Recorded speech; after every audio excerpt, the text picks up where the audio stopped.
नमस्कार दोस्तों, जितेंद्र दीक्षित स्टोरीज में आपका स्वागत है। इन दिनों राष्ट्र में चर्चा चल रही है कि राष्ट्र का आधिकारिक नाम क्या हो, भारत हो या इंडिया। लेकिन महाराष्ट्र में एक अलग ही मुद्दा छाया हुआ है। महाराष्ट्र में मराठा आरक्षण का जिन फिर एक बार बोतल से बाहर निकल आया है और ये जिन राज्य के उप मुख्यमंत्री और बीजेपी के आला नेता देवेंद्र फडणवीस की कुर्सी हिला रहा है।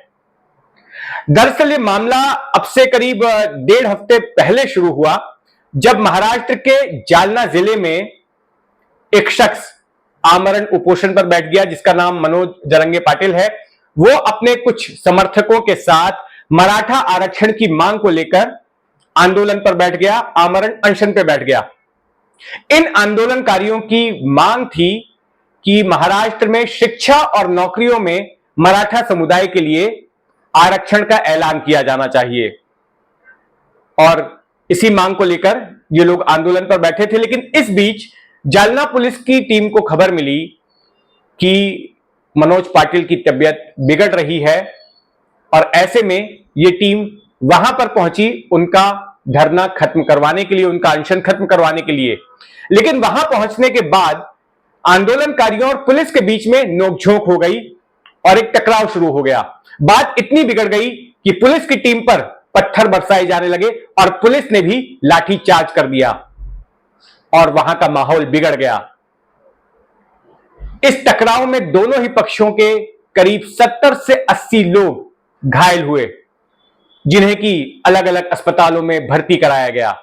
लेकिन यह मामला सिर्फ जालना तक ही सीमित नहीं रहा, जल्द ही ये राज्य के अलग अलग इलाकों में फैल गया, खास करके मराठवाड़ा के शहरों में, जहां अगले 2-4 दिनों बाद तक अलग अलग शहरों में बंद का आयोजन किया गया और कई शहरों में तनाव की स्थिति पैदा हो गई। मुंबई और पुणे जैसे शहरों में भी इसका असर दिखाई पड़ा। अब इस लाठीचार्ज के बाद मराठा संगठनों ने मांग की कि देवेंद्र फडणवीस को अपने पद से इस्तीफा दे देना चाहिए। लेकिन देवेंद्र फडणवीस के इस्तीफे की मांग ही क्यों हुई? क्योंकि देवेंद्र फडणवीस राज्य के उप मुख्यमंत्री के अलावा राज्य के गृह मंत्री भी हैं, यानी कि पुलिस डिपार्टमेंट के पॉलिटिकल बॉस।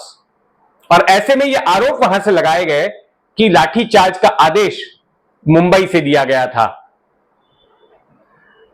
इस बीच मराठा संगठन तो मांग कर ही रहे थे देवेंद्र फडणवीस के इस्तीफे की, लेकिन तमाम विपक्षी पार्टियां भी मैदान में कूद पड़ी।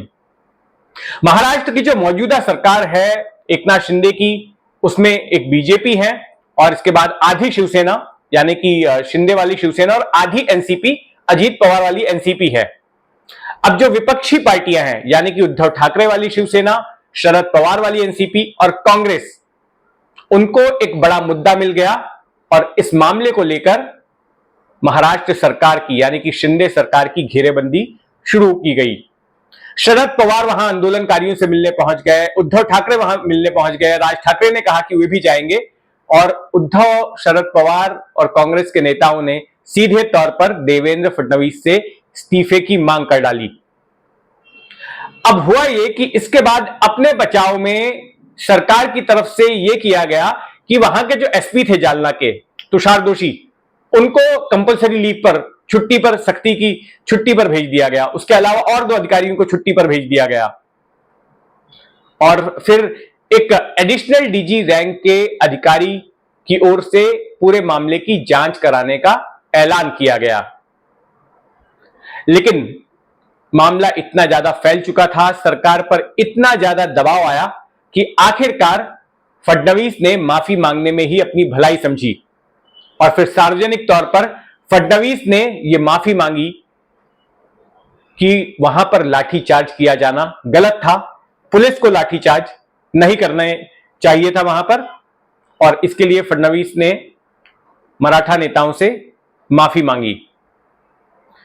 लेकिन इसके बावजूद मराठा नेता शांत नहीं हुए।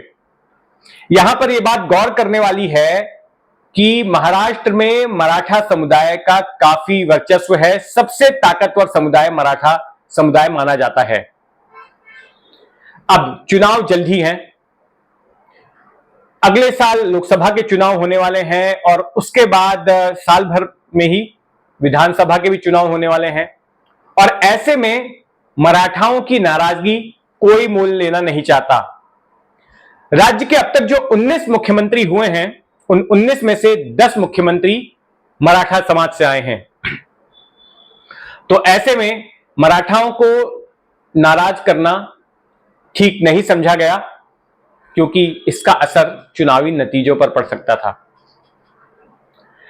लेकिन इसके बावजूद, फडणवीस की माफी मांगने के बावजूद, अधिकारियों पर जो है कार्रवाई करने के बावजूद भी यह आंदोलन शांत नहीं हुआ।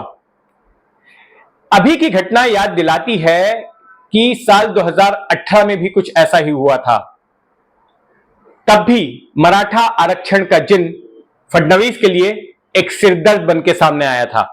साल 2014 में शिवसेना बीजेपी की सरकार में फडणवीस मुख्यमंत्री बने थे, और फिर साल 2018 में यह हुआ कि मराठा आरक्षण की मांग को लेकर जगह जगह पर मराठा संगठनों ने मूक मोर्चे निकाले, जिसमें कि मराठा समुदाय के कई लोगों ने हिस्सा लिया, जाने माने लोगों ने हिस्सा लिया, कई पढ़े लिखे लोगों ने हिस्सा लिया, और पूरा आंदोलन शांतिपूर्ण ढंग से चल रहा था।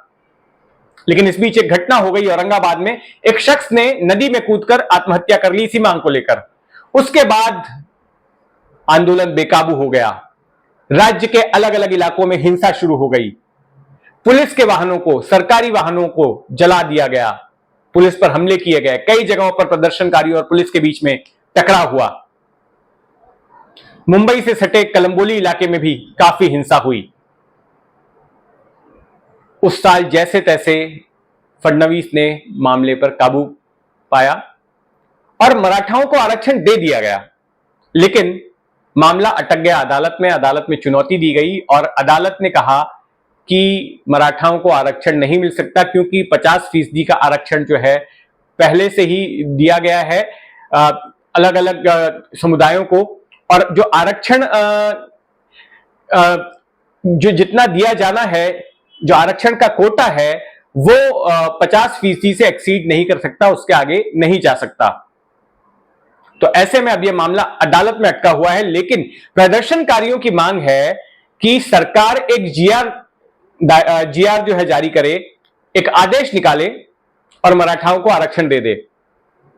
सरकार ने अपनी ओर से एक मंत्री गिरीश महाजन, जो कि बीजेपी के नेता भी हैं, उन्हें भेजा आंदोलनकारियों से बात करने के लिए। लेकिन आंदोलनकारियों ने अपना अनशन वापस लेने से मना कर दिया और 4 दिनों का अल्टीमेटम दे दिया कि 4 दिनों में सरकार को यह काम करना है। तो अब देखते हैं, क्योंकि मामला अब काफी बढ़ चुका है और यह जानना दिलचस्प होगा कि मराठा आरक्षण के इस जिन से देवेंद्र फडणवीस क्या बच पाते हैं।